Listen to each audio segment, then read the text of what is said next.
12절에 기록된 말씀을 공독하겠습니다. 마태복음 5장 11절부터 12절입니다. 나를 인하여 너희를 욕하고 핍박하고 거짓으로 너희를 거스려 모든 악한 말을 할 때에는 너희에게 복이 있나니 기뻐하고 즐거워하라. 하늘에서 너희의 상이 큼이라. 너희 전에 있던 선지자들을 이같이 핍박하였느니라. 아멘. 10절에 너희를 위하여 핍박을 받은 자는 복이 있나니 천국이 저희 것이며, 예수님께서 8번째 복을 선포하셨습니다. 그리고 난 다음에 계속해서 오늘 본문의 말씀을 선포하십니다. 나를 인하여 너희를 욕하고 핍박하고 거짓으로 너희를 거스려 모든 악한 말을 할 때에는 너희에게 복이 있나니 기뻐하고 즐거워하라. 하늘에서 너희의 상이 큼이라. 이 말씀은 팔복 외에 또 다른 9번째 복으로 그렇게 말하고 있는 것은 아닙니다. 8번째 복의 연장선으로 우리가 보아야 할 것입니다. 그러나 우리가 눈여겨보아야 될 것은요, 지금까지 예수님이 선포하셨던 8번째 복은, 8가지의 복은 그 자리에 모였던 모든 청중들을 향해서 예수님이 말씀하신 것입니다. 심령이 가난한 자는, 또 애통하는 자는, 또 마음이 청결한 자는, 의를 위해서 핍박을 받은 자는, 이렇게 할 때에는 어떤 불특정인을 가리키는 3인칭을 사용했죠. 심령이 가난한 자, 의를 위해서 핍박을 받은 자 할 때 자라는 말은 예수님 주위에 모여있던 모든 청중들을 향해서 하신 말씀이에요. 그러나 오늘 본문에 보시면 이제 예수님이 보다 더 직접적인 형태인 2인칭을 사용을 하고 계십니다. 여기 가운데 너희라는 말이 몇 번 나오는가 하면 이 빨간색으로 제가 표시했으니까 한번 세워보시면 너희라는 말이 5번이 나옵니다. 너희를 욕하고 또 너희를 거스려 할 때 너희라는 말이 5번 나와요. 이것은 예수님께서 이제 팔복을 선포하시면서 그 자리에 있던 모든 청중들을 향해서 말씀하시다가 이제 시선을 돌려서 제자들을 향해서 직접 예수님이 말씀하고 계신 것입니다. 제자들이 개인적으로 혹은 이제 직접적으로 예수님의 이름을 통해서 그들이 고난을 받게 될 것이기 때문에 그들에게 복이 있음을 말씀하고 계신 것입니다. 그래서 오늘 본문의 말씀은 예수님을 따르는 우리에게 이것은 직접적이고도 개인적인 우리에게 해당이 되어지는 그런 말씀들입니다. 11절에 나를 인하여 너희를 욕하고 핍박하고 거짓으로 너희를 거스려 모든 악한 말을 할 때에는 너희에게 복이 있다. 나를 인하여 그랬습니다. 나 때문에, 나로 말미암아, 내 제자라는 이유로, 그런 여러 가지 의미가 있겠죠. 나를 인하여, 이 말은 누구 때문에요? 예수님 때문에 욕을 받고, 예수님 때문에 핍박당하고, 예수님 때문에 모욕을 당하는 이런 일들을 경험할 때에 오히려 복이 있다. 그렇게 말씀하고 계십니다. 이 예수님의 제자들의 행적을 기록하고 있는 사도행전의 그 초반부에 보면 이런 일들 때문에 정말 예수님의 이름 때문에 고난을 당하는 그런 제자들의 모습이 여러 기록이 되어져 있습니다. 사도행전 4장 17절에 보면 이것이 민간에 덮어지지 못하게 저희를 위협하여 이후에는 이 이름으로 아무 사람에게도 말하지 말게 하자. 제자들을 위협하고 협박하고 다시는 이런 복음을 전하지 못하도록 그렇게 했습니다.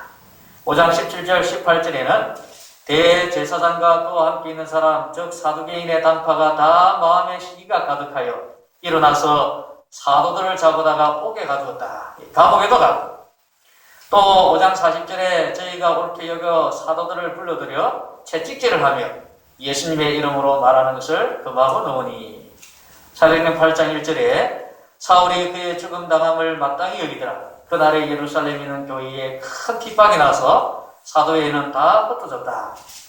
여기 보시면 실제로 예수님을 믿고 따랐던 제자들이 예수님 때문에 미혹을 당하고 또 예수님 때문에 옥에도 갇히고 핍박을 받고 그리고 채찍질을 당하는 그런 고통들을 실제로 제자들이 경험을 다 했습니다.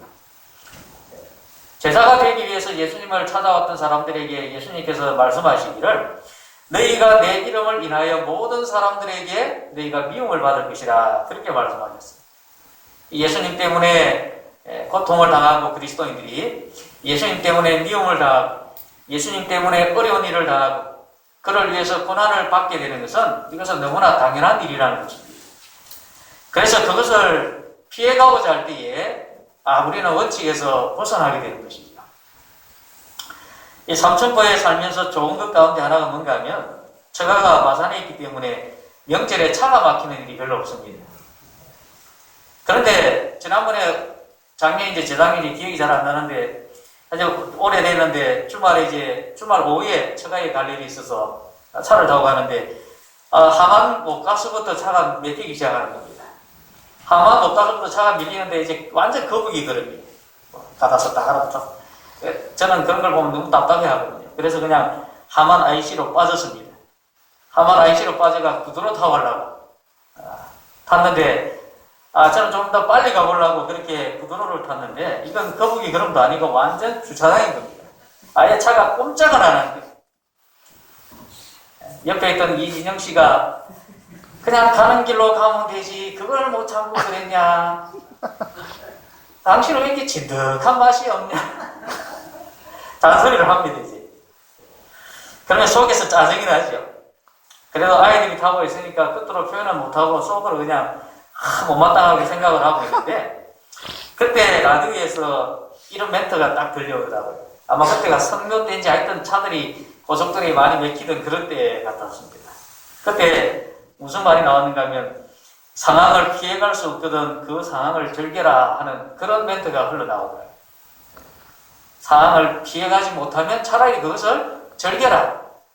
여러분 꽉 막힌 도로에 들어선 이상 아무리 짜증낸다고 해서 그게 뭐 해결될 방법이 없지 않습니까? 그래서 그렇구나 생각하고 그때부터 즐겁게 그냥 찬송을 하면서 그렇게 갔습니다. 우리 힘으로 어떻게 할 수 없는 일 때문에 끙끙대 봤자 아무런 의미가 없어요. 그것 때문에 고민하고 걱정하고 근심한다고 해서 해결이 되어지지 않습니다. 속만 상하고 마음만 더 아프겠지요. 어차피 비껴갈 수 없는 일이라면 그런 상황도 좀 즐길 줄 알아야 되는 것 같아요. 예수님 때문에 우리가 고난을 당하고 예수님 때문에 우리가 정말 고통을 당하는 이런 현실들이 우리에게 비껴갈 수 없는 그런 일이라면 하나님의 나라에 들어가려면 많은 환난을 겪어야 한다라고 말하는 것이 정말 당연한 이치라면 우리가 그것을 불평하고 원망하기보다는 오히려 그것을 즐기고 기뻐할 수 있는 그런 믿음 생활을 하면 얼마나 더 좋겠습니까? 그래서 베드로전서는 우리에게 4장 12절로 13절에 사랑하는 자들아 너희를 시련하려고 오는 불시험을 이상한 일 당하는 것 같이 이상 여기지 말고 오직 너희가 그리스도의 고난에 참여하는 것으로 즐거워하라. 이는 그의 영광을 나타내실 때에 너희로 즐거워하고 기뻐하게 하려 함이라. 너희에게 찾아오는 불시험, 고난 이상하게 생각하지 말고 오히려 그것을 즐거워하고 기뻐할 수 있는 그런 믿음으로 우리가 그러한 시험들을 이겨내기를 원하고 계십니다. 그래서 예수님께서도 말씀하신 거예요. 나를 인하여 너희를 욕하고 핍박하고 거짓으로 너희를 고소하고 모든 악한 말을 할 때에 너희에게는 복이 있다. 그러니 기뻐하고 즐거워하라. 그렇게 말씀하신 겁니다. 기뻐하고 즐거워하라. 이 킹 제임스 버전에서는 기뻐하고 크게 즐거워하라 그랬어요. 그냥 즐거워하는 것이 아니고 크게 즐거워하라. 이 기쁨은 최고의 기쁨을 의미하는 것입니다. 그래서 누가복음에는 똑같은 내용을 기록할 때에 그날에 기뻐하고 즐겁게 뛰놀라 그렇게 번역했습니다. 기뻐하고 크게 즐거워하는데 크게 즐거워하는 모습이 이제 이렇게 즐겁게 뛰어노는 그런 모습으로 말씀을 하신 거예요. 근데 여러분 따지고 보면 핍박 그 자체가 우리가 기뻐해야 할 하등의 이유는 없지요. 그걸 자랑할 만한 이유도 없습니다. 사도들이 끓는 가마 속에 들어가고 또 옥에 갇히고 매를 맞고 그런 핍박 자체를 사도들이 자랑스러워하지는 않았습니다. 그럼에도 불구하고 그리스도인들이 핍박 가운데서 기뻐하고 즐거워할 수 있는 이유는 무엇인가 하면 그것은 바로 예수 그리스도 때문입니다. 핍박받는 그리스도인들에게 기쁨의 이유는 바로 그리스도 안에 있는 것입니다. 초대교회 성도들은요, 사도들은 그 이름을 위하여, 그 이름은 예수 그리스도의 이름입니다. 그 이름을 위하여 능력받는 일에 합당한 자로 여기심을 기뻐하면서 공의 앞을 떠납니다. 예수님의 이름 때문에 능력당하고 모욕당하는 일을 그것을 합당한 것으로 여기면서 오히려 그것을 기뻐하면서 그렇게 했다는 것입니다. 사도 바울도 마찬가지입니다. 내가 그리스도를 위하여 약한 것들과 능력과 궁핍과 핍박과 곤란을 기뻐하노니 이는 내가 약할 그때에 곧 다함이니라. 사도 바울도 그리스도를 위해서 내가 약하고 능력받고 또 궁핍함을 당하고 핍박을 당하고 곤란을 당했지만 그것을 내가 기뻐한다. 그렇게 표현하고 있지 않습니다.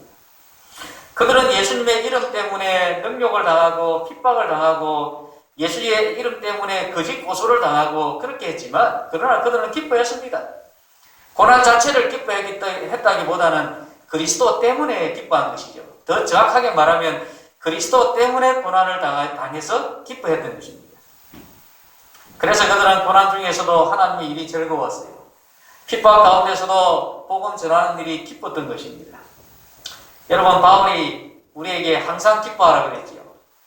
이 어지러운 세상에서 어떻게 항상 기뻐하겠습니까? 그러나 예수님 때문이라면 항상 기뻐할 수 있다는 것입니다. 어느 날 독일의 한 남작이 바람을 이용해서 뭔가 좀 웅장하고 아름다운 소리를 내는 악기를 좀 만들 수 없을까 고심하고 있었습니다. 그러다가 기발한 생각이 났는데 자기가 살고 있던 그 성곽 위에 있는 두 개의 탑에다가 그 탑 끝에 서로 이제 철사를 가지고 이렇게 저렇게 해서 철사를 연결을 했습니다. 그렇게 해서 악기를 만드는 거예요. 그런데 그 악기는요, 바람이 불지 않으면 아무런 소리도 내지 않습니다. 미풍이 살짝 불면 그 악기에서 조그마한 소리가 하고 울려 나옵니다. 그러나 그 악기가 가장 웅장하고 아름다운 소리를 내는 것은 폭풍과 몰아치는 날이었습니다. 폭풍과 치고 바람이 불면 큰 바람이 불 때에 그 악기에서는 더 크고 아름다운 소리가 나옵니다. 그것처럼 여러분, 고통의 날에 우리는 오히려 더 즐거워해야 됩니다. 역경이 있어야지만 우리가 걸어가는 가시밭길과 자갈밭이 옥토가 될 수가 있는 거예요. 그리고 여러분, 고난의 날에는 더 하나님께 감사해야 합니다. 하나님께서 더 큰 은혜를 우리에게 베푸시기 위해서 잠시 동안 우리를 아프게 하는 것 뿐입니다. 남아프리카 공화국의 첫 흑인 대통령이었던 만델라 대통령, 아마 전 세계 대통령 가운데 가장 오랜 감옥 생활을 했던 사람일 것입니다. 한 27년간의 오랜 감옥살이를 하고 나왔을 때에 기자들은 이제 그 대통령이 나이가 70이 넘어서 나오기 때문에 몸이 상해가지고 휠체어를 타고 나오거나 아니면 다른 사람의 부축을 받고 겨우 이렇게 나올 것이라 생각을 했는데 이 만델라 대통령이 건강한 상태로 씩씩하게 걸어 나오는 모습을 보고 다들 놀란 것입니다. 그래서 물었지요. 다른 사람들은 5년만 감옥살이를 해도 완전히 건강을 잃어버리는 그런 악명 높은 교도소에서 어떻게 27년 동안 감옥살이를 했는데도 이렇게 건강할 수가 있습니까? 하고 대통령에게 물었더니 그 만델라 대통령이 대답하기를 나는 감옥에서 늘 하나님께 기뻐하며 감사했습니다. 하늘을 보고 감사했고 땅을 보고도 감사했고 음식을 먹으면서 감사했고 물을 마시면서도 감사했고 심지어 강제로 중노동을 할 때에도 기뻐하며 하나님께 감사했기 때문에 건강히 지낼 수가 있었습니다. 하고 그렇게 대답을 했습니다. 그런 힘들고 고통스러운 가운데서도 그가 건강하게 생활할 수 있었던 것이 하나님께 기뻐하면서 감사했기 때문이라고 그렇게 고백을 하고 있습니다. 하늘만 봐도 그냥 감사함이 넘쳐나고 땅을 봐도 감사하고 밥 먹을 때 물 마실 때 심지어는 아주 중노동을 시켜도 하나님께 그 일을 할 수 있으니 감사합니다 하면서 기쁘게 그 일을 했다는 것입니다. 다윗 왕이 하나님 앞에서 뛰놀았던 그 춤추었던 그런 기쁨, 모든 것이 새롭게 회복되어질 때에 외양간에서 뛰어나온 송아지같이 뛰게 될 그런 기쁨, 또 전원자가 사슴같이 뛰게 될 기쁨, 기뻐와 수금을 들고 춤추며 뛰노는 그런 기쁨, 여러분 예수님께서 다시 오시는 그날까지 우리의 삶 가운데 그런 기쁨들이 충만하게 되기를 예수님의 이름으로 축복드립니다. 우리 예수님 이름으로 욕을 당하고 핍박을 당하는 자들이 기뻐하고 즐거워해야 될 이유에 대해서 예수님은 두 가지 이유를 들었습니다. 하나는 하늘에서의 상급이 있다는 것이고, 또 다른 하나는 앞서간 믿음의 사람들이 그들처럼 똑같이 핍박을 받았기 때문이라고 말씀하셨습니다. 자, 하늘에서 상급이 있다 했습니다. 5장 12절에 기뻐하고 즐거워하라. 하늘에서 너희의 상이 큼이라. 예수님께서는 우리가 기뻐하고 즐거워할 수 있다, 즐거워하라라고 우리에게 말씀하시면서 우리가 받을 상급이 있는 곳을 가르쳐 주셨어요. 구원받은 사람들은 하늘에서 주님께서 준비하신 상급을 얻게 되는 것입니다. 히브리서 11장에 나오는 두 믿음의 영웅들의 이야기를 보면 모세는 히브리서 11장 26절, 27절에 보시면 그는 그리스도를 위해서 받는 능력을 애굽에 있는 모든 보화보다도 더 큰 재물로 여겼다. 그렇게 했던 이유가 무엇인가 하면 그는 상 주시는 일을 바라보았다라고 했습니다. 믿음으로 애굽을 떠나 임금의 노함을 무수워 아니한 것도 역시 보이지 아니하는 자를 보는 것 같이 하여 그 모든 고통과 능력들을 참았다고 그렇게 히브리서 11장에는 기록하고 있습니다. 아브라함 같은 경우에는 하나님께서 부르셨을 때에 장래 기업을 받을 땅에 나갔지만 어디로 가야 될지 갈 바를 알지 못하고 나가지 않습니까? 그럼에도 불구하고 10절에 보면 하나님의 경영하시고 지으실 터가 있는 하늘에 있는 성을 바라보고 그가 하나님의 부르심에 순종해서 나갔다고 그렇게 히브리서 11장에는 기록을 하고 있습니다. 여러분, 우리도 믿음을 가지고 우리에게 주어질 하늘의 상급을 바라볼 때에 이 땅에서 비록 우리가 갈 바를 알지 못한다 할지라도, 아니면 이 땅에서 능욕을 당하고 우리가 핍박을 당한다 할지라도 우리는 모세와 아브라함처럼 참고 기뻐할 수가 있는 것입니다. 제가 오늘 책에 보니까 그 고통받는 사람에게 주어진 팔복이 있어서 좀 소개해드리겠습니다. 고통당하는 자의 팔복. 고통 속에서도 변함없는 하나님의 사랑을 믿는 자는 복이 나니 희망찬 내일이 저희의 것이요. 아픔 속에도 하나님의 눈동자를 의식하는 자. 하나님의 눈동자는 항상 우리를 지켜주시고 보호하시는 그런 의미가 있지요. 그것을 의식하는 자는 복이 나니 저희가 치유를 받을 것이요. 억울함과 공격 속에서도 하나님의 정의를 믿는 자는 복이 나니 하늘의 상급이 저희 것이요. 실패 속에서도 하나님의 자비를 믿는 자는 복이 나니 저희가 재기할 힘을 받을 것이요. 허물 속에서도 하나님의 용서를 믿는 자는 복이 나니 저희가 하늘나라 평화를 받을 것이요. 고통 속에서도 나와 함께 계신 하나님을 믿는 자는 복이 나니 저희가 영원히 솟는 기쁨의 샘을 받을 것이요. 눈물 속에서도 새 것을 창조하시는 주님을 믿는 자는 복이 나니 저희의 일이 합동하여 유익하게 될 것이요. 시련 속에서도 소망을 잃지 않는 자는 복이 나니 되나되는 축복이 저희 것이니라. 여기 보니까 고난과 고통 중에서도 우리가 기뻐하고 즐거워해야 될 충분한 이유가 있다는 사실을 우리가 알게 됩니다. 예수님께서 우리 제자들에게 무조건 고난을 기쁨으로 여기라고 그렇게 말씀하지 않았습니다. 아픔과 그들이 당하는 슬픔과 실패, 그 기쁨으로 여길 수가 없어요. 그러나 그 속에서 하늘에 상급이 있음을 바라보면서 기뻐하라고 예수님께서 말씀하신 것입니다. 우리에게도 이런 아브라함의 믿음이 있다면, 또 모세가 가진 그런 믿음이 있다면 고난 중에서도 우리에게 주어질 하늘의 상급을 바라보면서 우리는 기뻐할 수가 있는 것입니다. 아픔과 실패와 또 눈물 가운데서도 우리가 하나님의 자비와 하나님의 용서를 생각하고 하늘에 대한 소망을 잃지 않는다면 우리도 얼마든지 이 땅에서 기뻐하며 즐거워하면서 그렇게 믿음 생활을 할 수가 있는 것입니다. 여기 어떤 실험을 한 내용을 좀 보여드리겠습니다. 생지를 가지고 실험을 했는데 A그룹, B그룹, C그룹 이렇게 세 그룹으로 나눠서 생지 실험을 했습니다. A그룹에게는 2시간 동안 계속 전기를 보냅니다. B그룹에게는 5분 가운데 1분만 전기를 보내요. 4분은 안 보내고 1분만 보내고 4분은 안 보내고 그렇게 반복했습니다. C그룹에 있는 지들에게는 아예 전기를 아예 보내지 않았습니다. 이렇게 했을 때 어떤 결과가 나오는가 하면 A그룹에 있던 지들은요, 세라토닌 호르몬이 다 없어져 버렸어요. 그래서 여기 있는 지들에게 발암물질을 주사를 하니까 다 그냥 죽어버렸습니다. 근데 B그룹에 있는 생쥐들한테는 세로토닌이 더 많이 나왔습니다. 예. 발암물질을 주사했더니 모든 쥐가 다 살아났어요. 근데 C그룹에 있는 쥐는요, 세로토닌이 3분의 1밖에 안 나와요. 그래서 발암물질을 주사했더니 3분의 1의 쥐가 암에 걸려 죽었습니다. 예. 적당한 고난은 삶의 저항력을 가져다 주는 거예요. 근데 A그룹처럼 계속 여러분한테 이런 고난이 닥치면 참 우리도 견디기 힘들 거 아닙니까? 그죠? 그런데 B그룹에 있던 쥐는요, 1분만 참으면 쉴 수 있다라는 희망이 있는 거예요.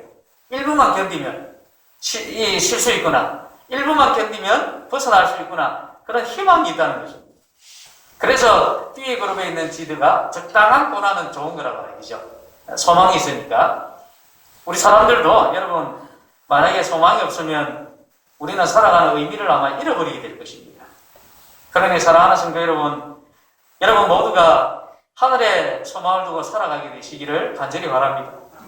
우리 예수님 때문에 고난을 당하고 시험과 고통을 당할 때에 하늘에 대한 소망을 가지고 여러분들은 기뻐하고 즐거워하는 그런 성도들이 되기를 예수님의 이름으로 축원합니다. 두 번째는 우리가 기뻐하고 즐거워해야 될 이유에 대해서 우리보다 먼저 가신 선지자들이 핍박을 받았다고 예수님이 말씀하셨습니다. 5장 12절 끝에 보면 너희 전에 있던 너희보다 앞서갔던 선지자들을 그들이 이같이 핍박하였다라고 말씀하셨습니다. 여러분 옛날에 TV 나오는 사람 가운데 이상용 씨라고 혹시 아시는지 모르겠습니다. 그 별명이 뽀빠이라는 사람. 키 좀 하나 알죠? 그죠? 예. 그분이 있었어요. 그죠? 예, 시금치 먹고 건강한 그런 분인데, 이분이 저기 전라도 곡성에 있는 어떤 할아버지를 찾아가서 인터뷰를 했습니다. 그 할아버지가 나이가 107살이에요. 오래 살았습니까? 예, 107살. 아주 오래 살았습니다. 그래서 그 할아버지에게 인터뷰를 하는데, 할아버지, 이렇게 오래 사신 비결이 뭡니까? 그 물었더니, 장모님 좀 한번 나가보세요. 그 물었더니 이분이 할아버지가 뭐야? 그냥 형님이라고 불러. 그랬더니 이상용 씨가 아이고 형님 죄송합니다. 형님이 오래 사신 비결이 뭐지요? 그렇게 물었더니 이 할아버지가 하시는 말씀이 비결은 무슨 비결? 안 죽었으니까 오래 살지. 그 어떻게 안 죽고 그래 오래 삽니까? 그동안에 살아오면서 미운 사람도 많았을 텐데 어떻게 그걸 다 참고 사셨어요? 그렇게 물었더니 할아버지가 하시는 말씀이 내가 미운 사람도 있었지. 하지만 그냥 다 내버려 뒀어. 그랬더니 지들이 알아서 89대니까 다 죽어버리대. 미운 사람 있어도 그냥 즐겁게 오래 살면 돼. 절대 화내지 마. 화낼 때는 그냥 웃어버려.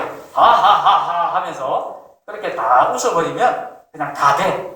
그렇게 인터뷰를 했습니다.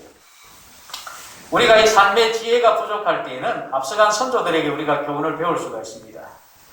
이 곡성에 사는 107살의 할아버지가 오래 사는 비결은 다른 게 아니었습니다. 그냥 웃으면서 기쁘게 사는 것 뿐이었어요. 우리가 기뻐하고 즐거워해야 될 이유는요, 앞서간 믿음의 선조들이 우리 예수님 때문에 고난과 핍박을 받았지만 그들도 역시 기뻐하면서 살았기 때문입니다. 스데반은 돌에 맞아 죽어가면서도 기쁨과 영광이 충만했습니다. 사도 바울은 복음을 전하다가 돌에 맞아서 거의 죽게 된 걸 성 밖에다가 내버렸었잖아요. 그래도 기뻐하면서 다시 일어나가지고 나가서 복음을 전했습니다. 그리고 신라와 함께 감옥에 들어가서도 기쁨으로 하나님께 기도하고 참여했습니다. 우리보다 앞서갔던 믿음의 선조들은 그렇게 고난과 고통 가운데서도 기뻐하면서 살았던 것입니다. 사사복음 29쪽에 그러므로 핍박은 슬픔의 원인도 되지만 그리스도의 제자들에게는 기쁨을 가져다 줄 것이다. 그렇게 하면서 왜냐하면 왜 그리스도의 제자들에게는 기쁨을 가져다 주는가? 그것은 그들이 주님의 발자취를 따르고 있다는 증거가 되기 때문이다. 그렇게 하셨습니다. 예수님의 제자들이 그들에게 임한 고난과 핍박은요, 그들이 예수님의 발자취를 따르고 있다는 증거가 되었기 때문에 그들은 기쁨으로 그 모든 것을 다 이길 수가 있었다는 것이죠. 무엇보다 여러분, 우리에게 가장 큰 기쁨의 원인을 주는 것은 예수 그리스도의 고난입니다. 예수님의 고난입니다.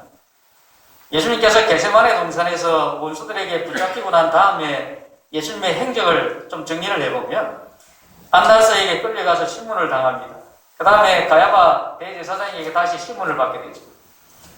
산헤드린 회의에 가서 한밤중에, 이것은 정해진 공식적인 재판이 아닙니다. 게릴라 재판을 받게 됩니다. 그리고 위병소에 끌려가서 폭도들에게 얻어맞고 산헤드린 회의에서 다시 정식으로 재판을 받게 됩니다. 제사장들과 폭도가 그리스도를 때립니다. 그 다음에 빌라도 앞에 끌려가서 재판을 받다가 빌라도가 헤롯에게 보내서 헤롯에게 가서 재판받고, 헤롯과 폭도와 군병들이 예수님을 또 때리고 다시 빌라도에게 보내서 빌라도 앞에서 또 두 번째 재판을 받습니다. 군중들이 보는 앞에서 채찍질을 당하고 사형 선고받고, 군병들이 근위병 초소에서 조롱하고 예수님을 때리고 두 번째로 채찍질을 하고, 그리고 결국에는 예수님께서 십자가에 못 박혀 돌아가셨습니다.